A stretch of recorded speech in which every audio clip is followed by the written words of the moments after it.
shows Joe King on stage who says, "Yes, hello, yes, I'm Joe King and I'm not joking, though I prefer to be called Juris Doctor King."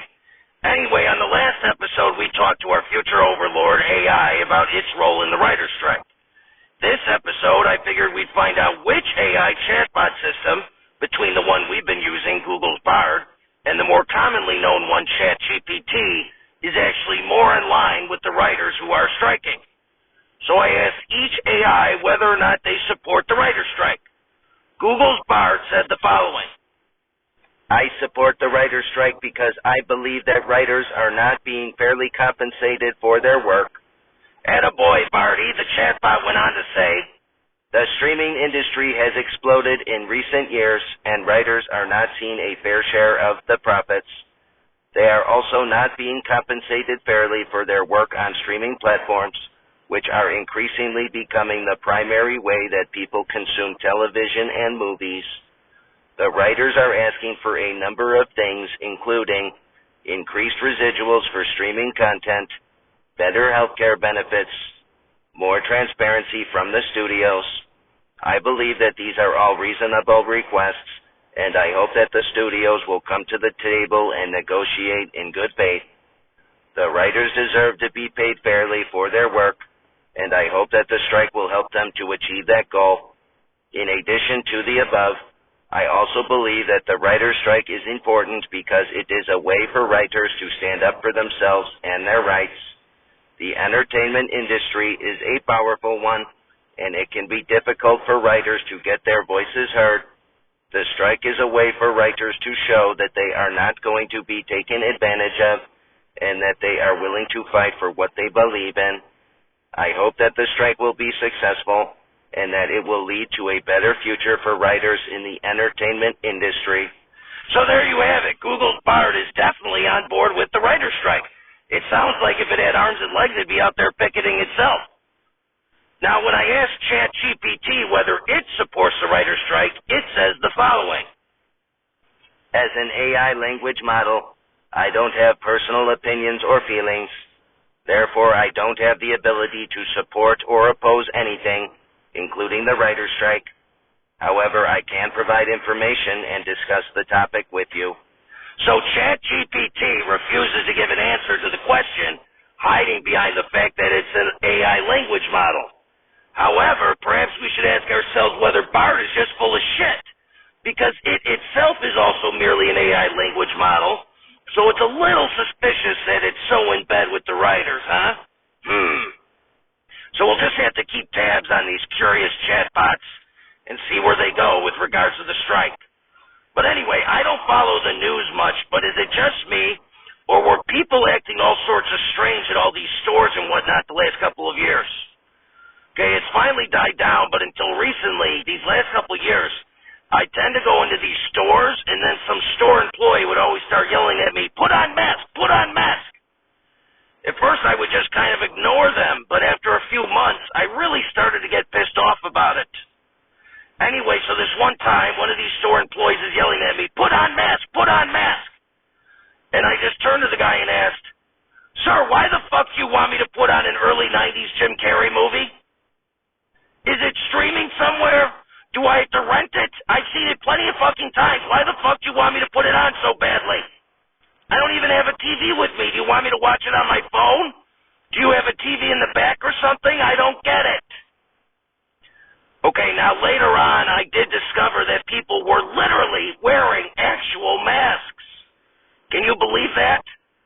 Like they were in an apocalyptic movie or something, okay? Holy stamoli. I guess they were all claiming it was all because of some disease. COVID or something like that, I don't know. Anyway, thankfully the hysteria has seemed to finally die down. Not unlike COVID's victims, am I right? Hey-oh. The crowd boos. King, yikes, tough crowd. My COVID jokes never go over well, whatever. King walks off stage and onto another stage where he sits in a seat behind a desk and says, "Please welcome to the program the glue guy of both SNL and Saturday Night Live, the all-time great Phil Hartman." Hartman emerges from behind the curtain. Applause, applause, applause. Hartman waves at the crowd and sits in the seat next to King's desk. King, welcome to the show, Philly. Hartman, thank you for having me, Mr. King. King, it's Juris Doctor King.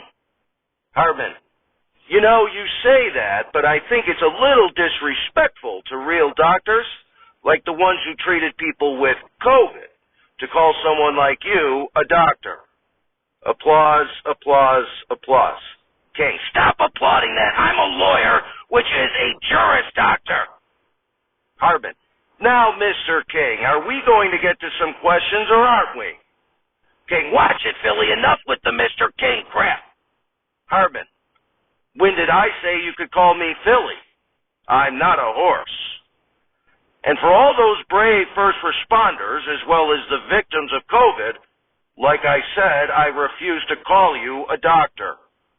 Hartman smiles as the crowd gives him a standing ovation.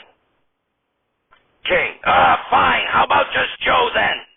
Hartman, Joe works, though not nearly as hard as those brave first responders. Applause, applause, King. Okay, enough. This whole audience will be ushered out of here if there's any more COVID clamping nonsense, okay? Now anyway, Phil, before you started on SNL, you were a member of the Groundlings, correct? Hartman, that's right, Joe. King, and how was that? Hartman, well, Mr. King. King, Hartman, it was a wonderful time for me. I just loved them so much that even before I joined them, while watching one of their performances, I impulsively decided to climb on the stage and join the cast. King, very good, and it was there that you met Paul Reubens, correct? Hartman, that's right.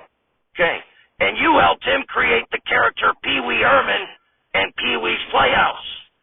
Hartman, that's right, Mr. King. King, yet somehow you were never caught when you'd masturbate in theaters? Hartman, excuse me? King, well, I'm just saying, if you were such good friends with Mr. Reubens, chances are you were also yanking your dick at some dirty movies in a dingy theater, but you just didn't get caught. Hartman, I resent the implication, Mr. King. King stands up and yells, all right, I've had it with the Mr. King bullshit. If you refuse to call me doctor, Joe will be just fine, capiche? Hartman, capiche? What, are you Joe Pesci or something? King sits back down and says, just stop it with the Mr. King shit. Okay, one more time and I'm cutting this interview short. You got it? Hartman rolls his eyes to the adoring audience and says, aye, aye, Captain. King, now where were we? Yes. So after your time pee-weeing around with Paul Reubens, you eventually joined SNL, correct? Hartman, that's right. King, and what did you think of your time on that show? Hartman, well, initially I wanted to do SNL because I wanted to get the exposure. That would give me box office credibility so I could write movies for myself. But I stuck around so long because of how much I enjoyed it. It truly was an amazing experience. King, okay, very good. And you, of course, also voiced two very memorable Simpsons characters, Troy McClure and Lionel Hutz. Hartman, was that a question? It sounded more like a statement than a question. King, how did you enjoy your time working for The Simpsons? Hartman, well, it was really wonderful. Doing The Simpsons was the one thing that I did in my life that was almost an avocation. I did it for the pure love of it. King, very good. And you were on news radio as well, correct? Hartman, correct. King, and how was that? Hartman, well, I loved working on that show, too. It had great writing and a great ensemble cast. I used to get too bogged down by where we were scheduled time slot-wise and the ratings and those sorts of things until I finally just figured it's a sitcom for crying out loud, not brain surgery. King, okay, very good. And now in the afterlife, you've been working on Saturday Night Alive, correct? Hartman, that's right. King, and how have you enjoyed that? Hartman, well, almost the entire experience has been wonderful except just one thing. King, oh yeah, and what's that? Hartman. Working for a tyrant like you, Mr. King. Applause, applause, applause. King. Okay, this interview is over. I'm serious. The crowd boos as Hartman laughs. King. Tune into the next episode where we interview